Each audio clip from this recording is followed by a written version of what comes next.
Dwayne here, PhoenixTypewriter.com. Got this IBM Selectric 3 from a Tucson client. It's got the broken tilt ring down in here. You can see that part moving. It's broken, the whole assembly.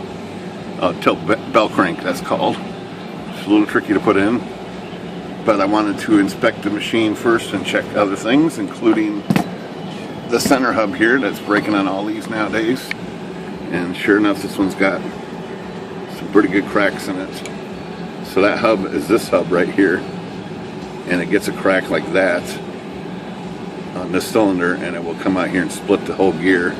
So this one's got cracks in it right now. One right there, another one, and two more. So there's 5 cracks, but eventually one of these is going to come right to the edge here, and that's going to stop the machine from running.